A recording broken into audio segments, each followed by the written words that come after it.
Hello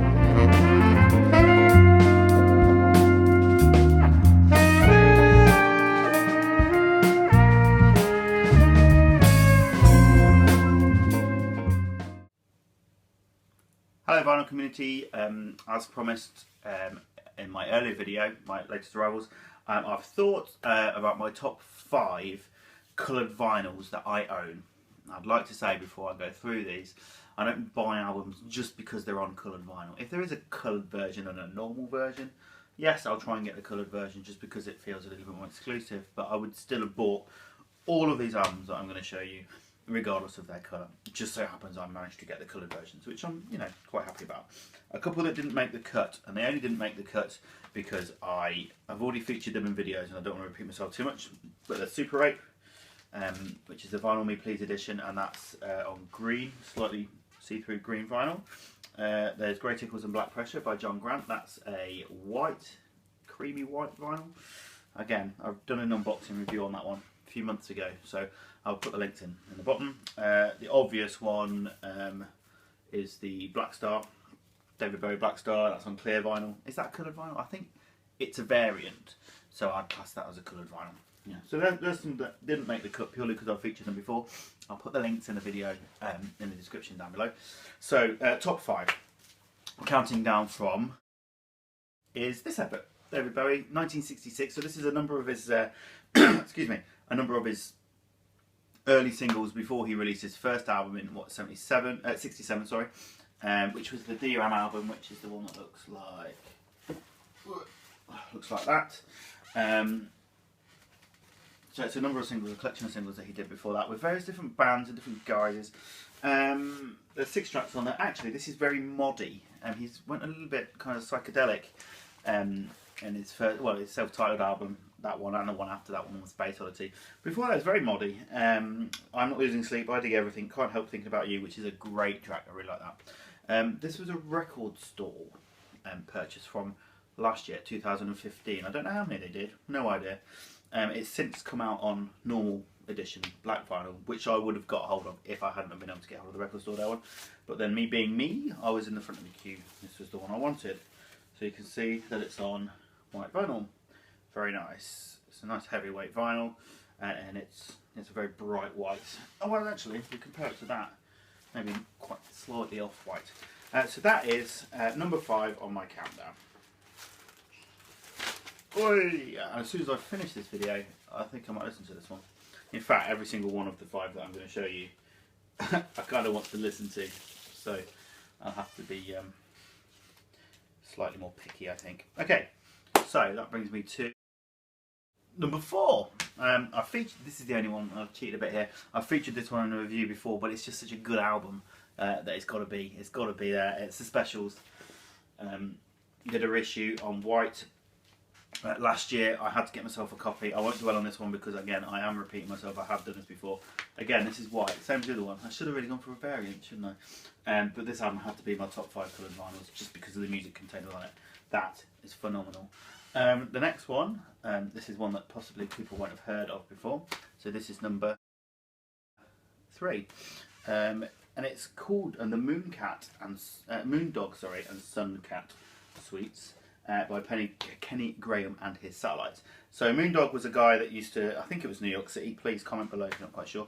He was a kind of a jazz musician that used to improvise on the streets of New York in the 70s, and there was various different albums that were recorded of him, kind of sight recordings of him and stuff, and various different interpretations of it. So this is Kenny Graham's interpretations of that, and he also wrote a suite of music, or Suncat Suite, in kind of response. Sun Moon, Cat Dog, you can see where he was going with that. This was released on Trunk. When was this done? 2010. I got this about 3 years ago, and I got this off Discogs. And I would quite happily pay the same money I paid for this for the normal black version, because the music on it is just, it's fantastic. It's absolutely brilliant. But I was really lucky actually. I looked on Discogs. I was going to buy myself one anyway, and there was a yellow one on there, still sealed. I thought, well, you know what? I'm not going to shirk at that. It's going to sound just as good, but it's going to be on yellow. So there we have it. Nice, clear yellow.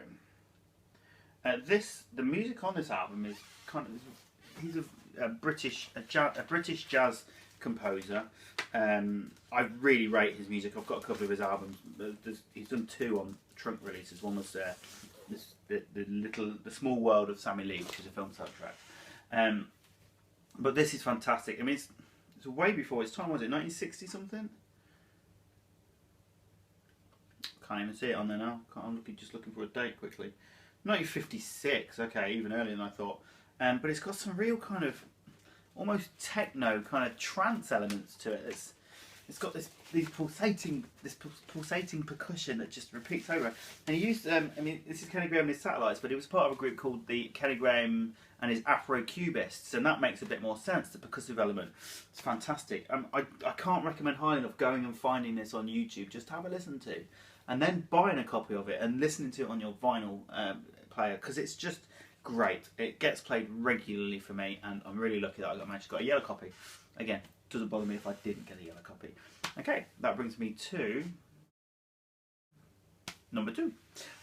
This is an album I've had for a little while. It's by a guy called John Grant. I did mention his album earlier, his other one. This is the album from, was it 2011, something like that? 2013, fair enough. It's a gatefold album, and it's called Pale Green Ghosts. That's John Grant on the front. I saw him live on this tour. Absolutely blew me away. Absolutely adore this bloke. He's fantastic.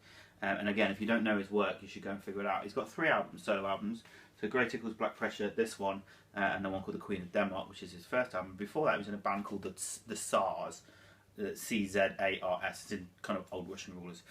So as far as I'm aware, if you buy this on vinyl anywhere, I think they're all the same colour. I don't think this is an exclusive. I think it's beautiful. I think the music on it is beautiful, and I think you should all go and listen to it. Very quickly, I'll show you the vinyl itself then. So you've got this.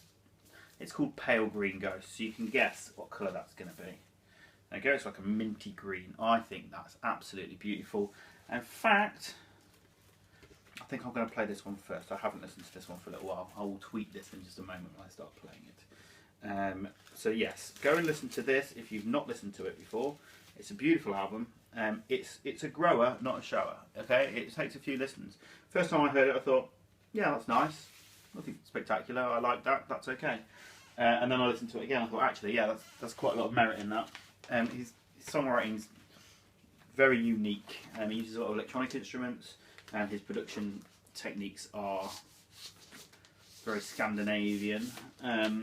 So yeah, lots of glitchy sounds and warp synthesized sounds and stuff like that. Anyway, it brings me to number 1. This is one that I bought last year, I think, and it was 2014, so 2 years ago, and it's a reissue, and it was 20 years old when I bought it, and it is an album by Portishead called Dummy.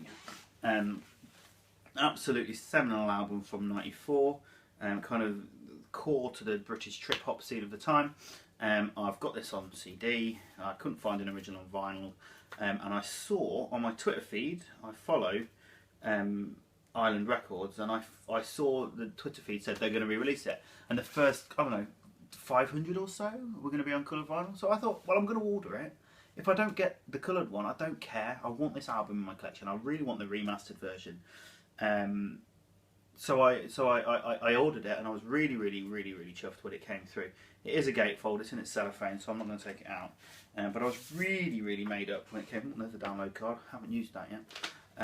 In fact, I don't need to. I've got the CD. In fact, there you go. There's a Portishead Dummy, if that's focusing. There we go. First person to look at that gets a download of it on me. All yours. It's an album that everybody should listen to, although if you haven't listened to it already, there's an argument to say that maybe it's a bit too late. So yeah, I was really chuffed, really lucky to get it on this kind of really deep blue kind of. It's not quite royal blue; it's a bit darker than that. Completely opaque. I can't see through that at all. I can see that there's light on the other side of it, but that's it. So I was really lucky with that. I'm really chuffed with it. Again, I'd have bought it on black vinyl anyway. So that's my top 5. I've cheated with one of them, I'm sorry, but the music of the specials needs to be recognised.